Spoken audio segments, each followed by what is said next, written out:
শুভ সকাল বন্ধুরা, কেমন আছো তোমরা? আশা করছি সবাই ভালো আছো। তোমাদেরকে সাথে নিয়ে আমি আমার আজকের ভিডিওটা শুরু করছি। তো আজকে সকালবেলা ঘুম থেকে উঠে আগে রেডি করে মেয়েকে স্কুলে দিয়ে এসেছি। মেয়ের এখনও এক্সাম শেষ হয়নি, তো আজকেই শেষ হয়ে যাবে। আর আমি এসেই বসিয়ে দিয়েছি ব্রেকফাস্ট। তো ভাবছিলাম কি করব, তারপরে ভাবছি যে অনেকগুলো চাউমিনের প্যাকেট পড়ে আছে, তো চাউমিনগুলো শেষ করতে হবে। শেষে চাউমিনই বসিয়ে দিলাম, কিন্তু কোনো সব গাজর বিনস কিছুই ছিল না। তারপরে আমি ডিম আলু পেঁয়াজ দিয়েই শুধু চাউমিনটা করেছি। আমি বেশিরভাগটা চাউমিন করলে না গাজর বিনস টিনস দিয়েই করি, ডিমটা দিয়ে কমই করি। তো আজকে ভাবলাম যে ডিম দিয়েই করি। আর আমাদের দুজনের জন্য নিয়েছি, আবার মেয়ে স্কুল থেকে তাড়াতাড়ি চলে আসবে 10:30টার মধ্যে। তো মেয়ের জন্য একটা বাটিতে রেখে দিলাম। ও চাউমিন খেতে ভালোবাসে, আর এই চাউমিনটা গরম গরম খেলে বেশি ভালো লাগে, কিন্তু কিছু করার নেই, স্কুল থেকে আসবে তারপরে খাবে। তো তারপরে আমার ব্রেকফাস্ট করা শেষ হলেই আবার আমার হাজব্যান্ডও আজকে তাড়াতাড়ি বেরিয়ে যাবে, আর আমিও যেহেতু 10টার সময় বেরিয়ে যাবো মেয়েকে আনতে। সকাল সকাল আবার একটা পার্সেল চলে এসেছে। মাম্মা আজকে কি এসছে এটা? হ্যাঁ, তুমি হাতে ধরে রেখেছো, দেখাও দেখি আমাকে একটু দেখাও। আজকে আবার একটা পার্সেল এসছে। কি কিনেছো জানি না, আমিও জানি না এটা কি। মেয়ে বলছে খোলো খোলো, তো খুলছি এক্ষুনি তোমাদের দেখাচ্ছি।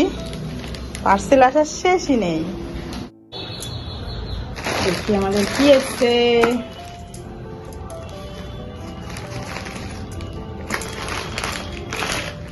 ও বাবা, মোহিত চকলেট এসছে। কে কে চকলেট খাবে না? তোমার চকলেট, মোহিত চকলেট দিবি বন্ধুদেরকে? কে কে খাবে মোহিত থেকে চকলেট নিয়ে নাও। এক প্যাকেট চকলেট চলে এসছে। এইভাবে কিনলে বেশ ভালো হয়, অনেক দিন ধরে খেতে পারে। ও বিকেলে খেলতে টেলতে গেলে একটা দুটো করে আমি নিয়ে যাই, তখন খায়। তো ওই জন্য ওর বাবাকে বলি এক প্যাকেট করে নিয়ে নেবো। আমরা তো দোকানে গিয়ে খুচরো একটা দুটো করে কেনা আমাদের দ্বারা হয়ও না, তো ওই জন্য এক প্যাকেট করে কিনে নেয় আমার হাজবেন্ড। এ নাও, চাউমিনটা খেয়ে নাও, ঠিক আছে? খেয়ে নাও। আজকে মহি একা একা খাবে ব্রেকফাস্ট। মহিকে আমি আজকে খাইয়ে দেবো না, এখন একটু বড় হচ্ছে না, একা একা খেতে হবে। ব্রেকফাস্ট খেয়ে রান্নাঘরে চলে এলাম, আর আজকে রান্না করছি বাটা মাছ। এই বাটা মাছটাকে আমি ভেবেছিলাম, আমাদের এই বাড়িতে একটা রেসিপি আছে, ইলিশ মাছকে লাল ঝাল করে, মানে ইলিশ মাছের ঝাল, তো শুধু গুঁড়ো লঙ্কা দিয়ে কি সুন্দর করে করে, ওইটা খেতে এত ভালো লাগে। তো আমি আমার বরকে বলছিলাম যে বাটা মাছটা ওইভাবে করবো, বলছে হ্যাঁ করো, ভালো লাগবে। তারপরে ভাবলাম যে মেয়েও খাবে, মেয়ে তো ঝাল খেতে পারবে না। তো আবার শেষে একটা বেগুন আলু টমেটো দিয়ে মাছের ঝোল করছি। আর এদিকে আরেকটা করেছি সজনের ডাঁটা আর পোস্ত। সজনের ডাঁটা কিনে আনতে বলেছিলাম, তো সজনের ডাঁটার এত দাম কি বলবো। একদিন মাছের ঝোলে খেয়েছি, আর আজকে পোস্ত দিয়ে যেটুকু ছিল সেটা পোস্ত দিয়েই করে ফেলেছি।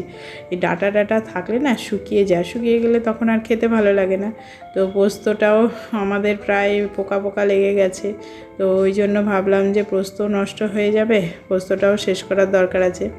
তারপরে রান্নাবান্না শেষ করে কারি পাতা গাছটা কিছুদিন আগে পাতাগুলোকে সব কেটেছি, গাছের ডগাও কেটেছি। তো পাতাগুলোকে আমি শুকিয়ে এবার গোটাই ভরতে যাচ্ছিলাম।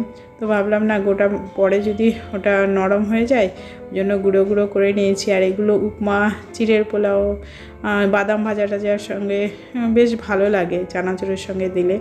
তো আমি ওই জন্য আগে রাখিনি। আগে আমাদের ওই বাড়িতে ছিল একটা, সেই গাছের পাতাগুলো সব ঝরে গেছিলো, আর এইটারগুলো আমি কাঁচাই সব তুলে ধুয়ে ভালো করে শুকিয়ে এখন এটাতে ভরে রাখছি।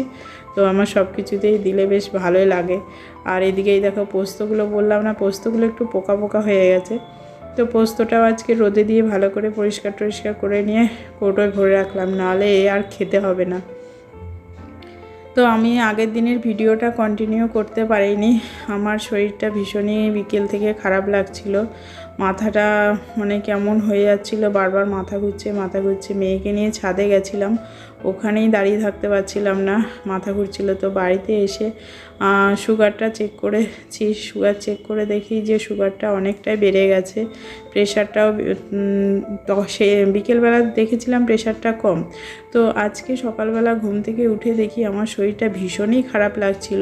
তো আমি ভাবলাম যে কিছুই করব না, কিছু না খাওয়া দাওয়ার আগে সুগারটা একবার টেস্ট করে নিই। তো আমার হাজব্যান্ডকে বললাম যে আমি সুগার টেস্ট করছি, দেখো কত হয়েছে। তো ফাস্টিংয়েই আমার 196 এসছে। তো তো অনেক সময় সুগারের জন্য আমার মাথা ঘুরে, সুগার ফল করে তো ওই গা হাত পা কাঁপতে থাকে। তো আমি ভাবলাম যে সুগারটা তো দেখছি বাড়তি, তাহলে একটু প্রেশারটাও মেপে দেখি। তো প্রেশারটা মেপে দেখলাম যে প্রেশারটাই বেড়েছে। তো কোনো একটা কিছু বাড়লেই না শরীরে মানে অস্বস্তি শুরু হয়ে যায়। তো প্রেশারটা বাড়াতেই ওই শরীরটা খারাপ লাগছে। রোগ এমন একটা জিনিস, তুমি এদেরকে নেমন্তন্ন করে আনতে হবে না, ঠিক নিজের থেকেই চলে আসবে। যতই এদেরকে বারণ করবে এরা ততই নির্লজ্জ, আরও বেশি বেশি করে আসবে। এরা আবার একা আসে না, সঙ্গে দল বল সবাইকে নিয়ে আসে। তো আমার সুগার হয়েছে, তার সঙ্গে কত রোগ যে একসঙ্গে ধরা পড়ে যায় একটা টেস্ট করতে গেলে। আমার হাজব্যান্ড বলবে বাপের বাড়ি থেকে তো বিয়ে করে আনার সময় কিছুই আনিনি, কিন্তু বংশগত রোগগুলো তো সব নিয়ে চলে এসছে। তা আমি বলি যে রোগ কি কেউ নিজে নিজে আনা যায়? তারা যদি চলে আসে বারণ করার সত্ত্বেও কিছু করার নেই। আমি এখন রান্না করছি আর মেয়ের বাবা গেছে মেয়েকে পোলিও খাওয়াতে। আজকে মেয়ের পোলিও খাওয়ানোর ডেট আছে। তো আমি জানতাম না, আমাদের স্কুলে একজন ওই হেলথে চাকরি করে, তো আমাকে বলছিল যে রবিবারে পোলিও আছে, খাইয়ে দিও। তো আমি তখন থেকে মনে রেখেছি। হয়তো আজকে আমাদের কাজের দিদিকে বললাম দেখো না, যাও তো পোলিও খাওয়াচ্ছে কিনা। তো ওই দিদি বাড়ি যাওয়ার সময় দেখে আমাকে ফোন করলো। এখন মেয়েকে আর ওর বাবাকে পাঠিয়েছি। তো আমি যাবো ভেবেছিলাম, তো আমার রান্না কমপ্লিট হয়নি। দুদিন থেকে শরীরটা ঠিকঠাক ভালো যাচ্ছে না, সারাক্ষণ মাথা ঘুরছে। তো সুগারটা টেস্ট করেছিলাম সকালবেলা, দেখলাম ভালোই সুগারটাও বেড়েছে, আবার প্রেশারটাও বেড়েছে। পরশুদিন দেখলাম প্রেশারটা কম আছে। তো সুগার বেড়েছে বলে কি জানি না, সুগার এখন প্রেশারটাও দেখছি বেড়ে গেছে। কালকে রাতে তো আমি কিছুতেই ঘুমাতে পারছি না, বিছানায় মাথা রাখলেও মনে হচ্ছে মাথা ঘুরছে, সারাক্ষণ মাথা ঘুরছে। তো মেয়েকে খাওয়াতে আমি শুয়ে খাওয়াচ্ছি, ও পড়ছিল তার পাশে শুয়েছিলাম। আমার হাজবেন্ডই কালকে রাতের রান্নাটা করেছিল। তো কালকে রাতে ধোসা বানিয়েছিল, আর ওই জন্য রান্নার অত চাপ হয়নি। ধোসাটা আমার হাজবেন্ড সুন্দর করে, সবই করতে পারে। আর আমার শরীর খারাপ হলে সবই আমার হাজবেন্ডই সামলে নেয়। একদিকে ভালো, বাড়িতে অন্য লোকজন নেই, কিন্তু আমরা এখন দুজনাই, কেউ কারো কিছু হলে আমরা নিজেরাই নিজেকে দেখতে হবে। বাহ, তোমরা পোলিও খেয়ে চলে এসছে এত তাড়াতাড়ি? তোমাদের এত তাড়াতাড়ি হয়ে গেল? আমার রান্নাও শেষ হলো না। কই দেখি ও মা, কি সুন্দর! মুহির হাতে এটা কি দিয়ে দিয়েছে? খেতে ভালো?